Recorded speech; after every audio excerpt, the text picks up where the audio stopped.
ওই এক জায়গাতে জালসা হচ্ছে বিহারের মধ্যে। তো জালসা হচ্ছে বিহারের মধ্যে, তো ওরা রাত 12টাতে জালসা শেষ করে দিয়েছে। তো রাত 12টায় জালসা যদি ভেঙে যায়, তো যেগুলো দূর থেকে লোক এসছে ওই লোকগুলো কি বাড়ি যেতে পারবে? যেতে পারবে না। আর এখানে কেউ থাকতে পারবে? থাকতেও পারবে না। শিয়ালে সকে টানাটানি করবে। তো লোকটা করেছে কি, গ্রামে একজন আর বাড়িতে যায়, গেটে বাড়ি মারতে লেগেছে। তো গেটে বাড়ি মারছে, ভাই এই যে ভাই। তো বাড়িওয়ালা বলছে কে? বলে ভাই আমি একটা মুসাফির মানুষ।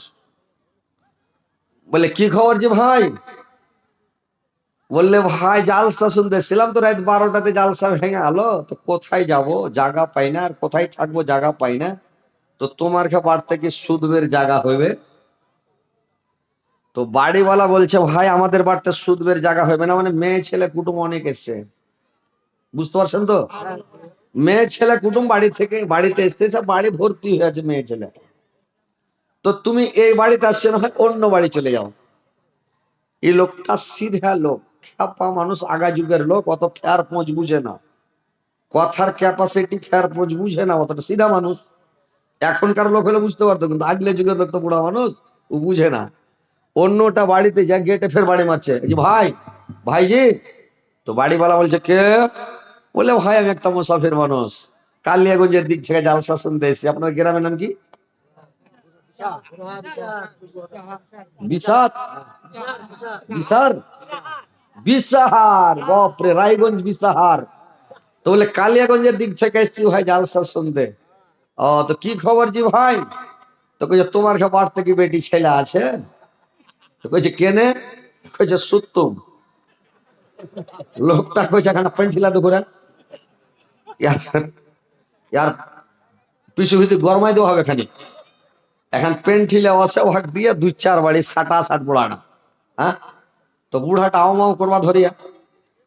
তো লোকজন 2-4 জমা হয়ে গেল, কইছে বুড়া লোকটা কেন মারছেন তোমরা?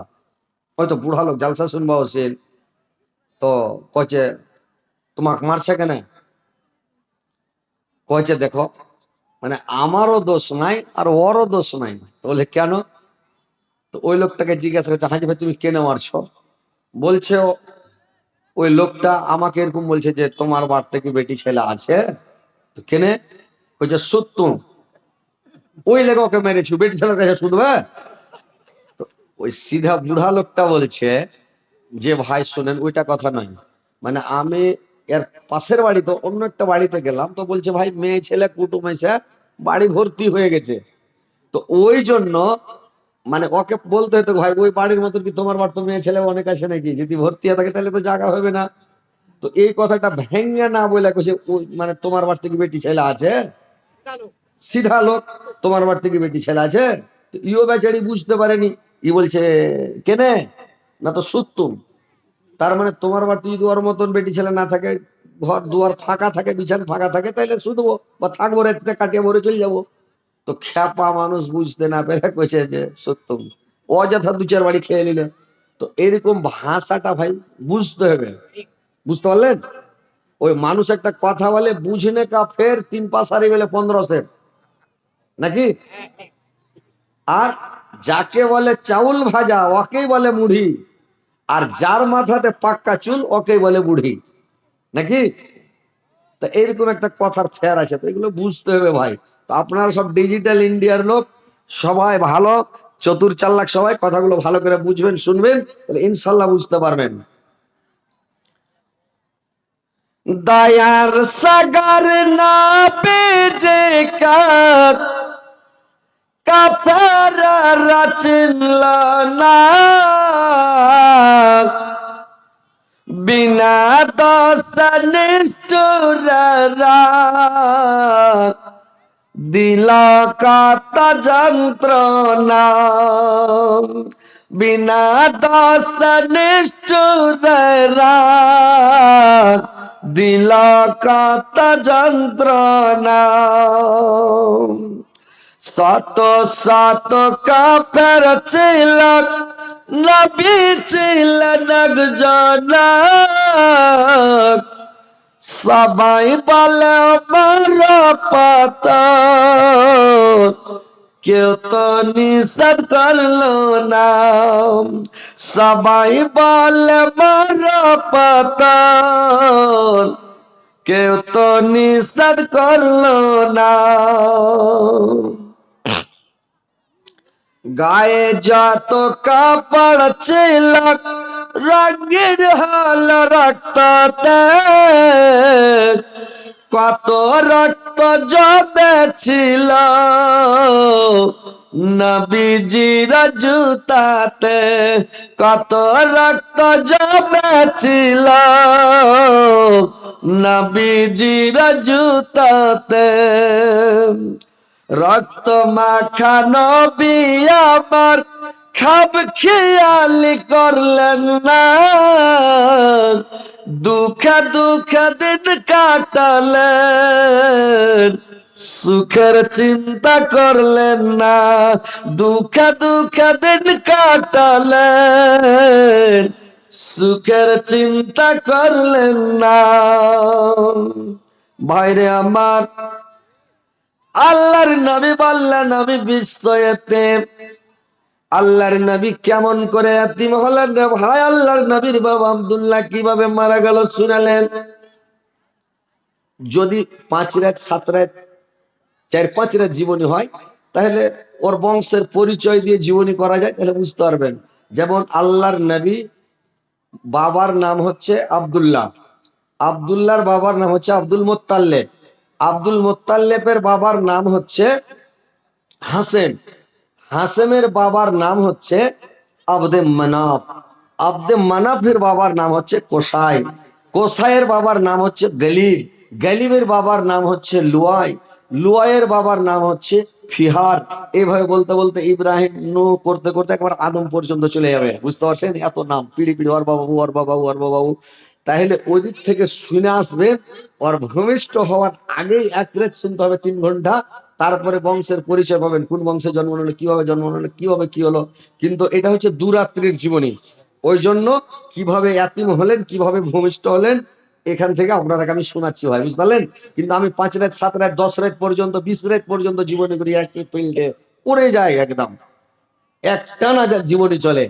আমার জীবনী আমি বেশি করি, জালসা একটু কম করি, কিন্তু জীবনীটাই বেশি করি। তাহলে ইনশাল্লাহ শুনেন, বুঝতে পারবেন। তো আল্লাহর নবী কিভাবে এতিম হলেন, মাওড়া হলেন, শুনেন। আল্লাহর নবীর দাদুর নাম মানে আব্দুল মুত্তাল্লিব। তো আব্দুল মুত্তাল্লিব একদিন ছেলেরাকে ডাকলো।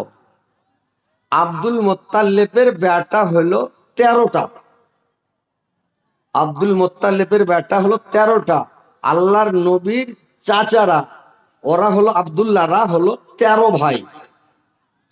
তো 13টা বেটাকে আব্দুল মুত্তাল্লিব ডাক দিল, এরে বেটা হারেস,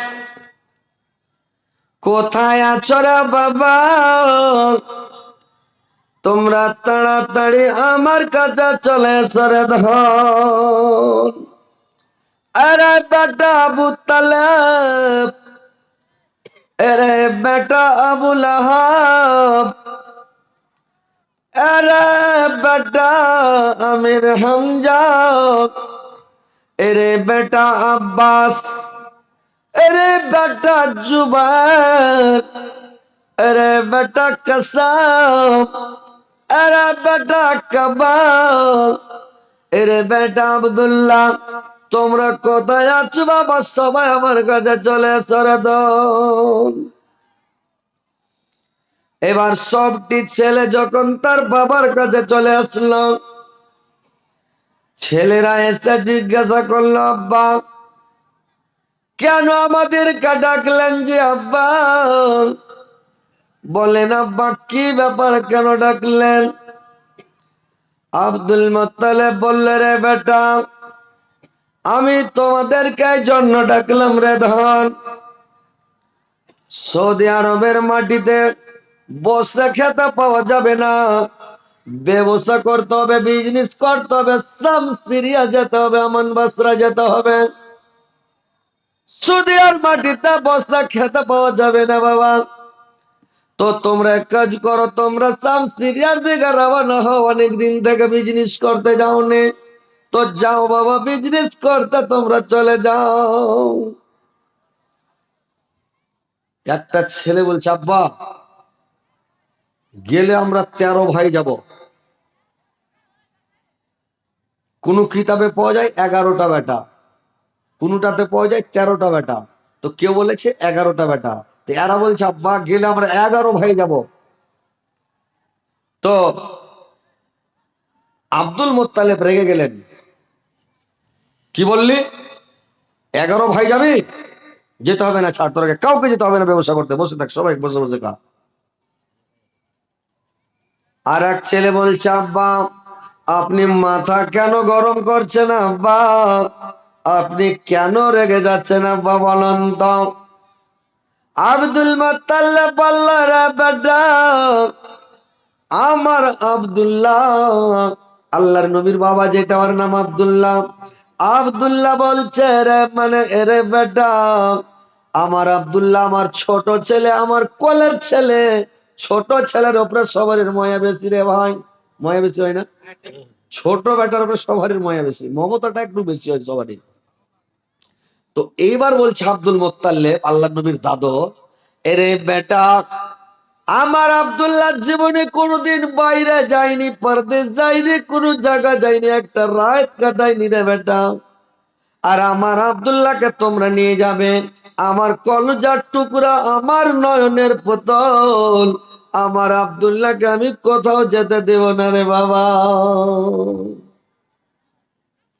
এরা বলছে, আব্বা আপনি মাথা গরম করিয়েন না জি আব্বা, এতদিন আব্দুল্লাহ ছোট হয়েছিল, আমরা কোনো কথা বলিনি, খেটা কামিয়ে খিলালছি আব্দুল্লাহকে, এখন আব্দুল্লাহ বড় হয়ে গেছে, বিয়া করাচ্ছি, সংসার হয়েছে, ওর এতদিন একটা পেট ছিল, এখন দুটা হয়েছে, আমেনাকে বিয়ে করেছে, তো দুটা লোককে কে পুষবে আব্বা, আমরা ওর ভরণ পোষণ চালাতে পারবো না, আপনি দয়া করে আপনার বেটাকে আমাদের সঙ্গে পটিয়ে দেন। আব্দুল মোত্তালেব বললেন, রে বেটা আমাদের বংশে একটা অসুখ আছে রে ধন, তোমরা তো জানো না বাবা, আমার বংশের একটা অসুখ আছে, যে স্ত্রীটাকে গর্ভবতী রেখে সাম সিরিয়া যায়, ওই লোকটা কিন্তু আর ফিরে আসে না রে বাবা। এরে বেটা হারেস, আমার বৌমা আমিনা 2 মাসের গায়ে ভারী আছে রে বাবা, আমার আব্দুল্লাহকে তোমরা নিয়ে যেও না। আমি যেদিন আমার মার পেটে ছিলাম, আমার বাবা আমাকে রেখে শামসিরিয়া গিয়ে ফিলিস্তিনের মাটিতে একটা টাউন আছে, শহর আছে, শহরটার নাম হচ্ছে গাজ্জাজ নামক শহর, ওই গাজ্জাজ নামক শহরে আমার বাবা ইন্তেকাল করেছে। হাসেম আমার বাড়ি আব্দে মানাফ, যেদিন আমার আব্দে মানাফের বাবাও মারা গেছে, তার বাবা মানে লুয়াই, ও যখন বিদেশ গিয়েছিল তার বাবা মারা গেছে, মানে একটা বংশের পরম্পরা চলে আসছে, স্ত্রীটাকে যদি গর্ভবতী রেখে বিদেশে যায় কিন্তু জিন্দা ঘুরে না মরে যায় রে ভাই। তখন বলল আব্দুল মোত্তালেব, আমার বৌমা আমিনা 2 মাসের গায়ে ভারী রে বাবা, আমার আব্দুল্লাহকে নিয়ে যেও না। আর ছেলেরা সবাই বেড় দিয়ে ধরল, আব্বা পাঠিয়ে দেন, আপনি এখন বেঁচে আছেন, আপনার ছেলে বিদেশ যাবে, বিজনেস করতে শিখবে, ব্যবসা করতে শিখবে, রাস্তাঘাট শিখবে, সব দিন কি ছোট হয়ে থাকবে নাকি? আপনি যেদিন মারা যাবেন, যে আব্বা আপনার ছেলেকে বিদেশ করে খেতে হবে, ব্যবসা বিজনেস করে খেতে হবে, আপনি পাঠিয়ে দেন।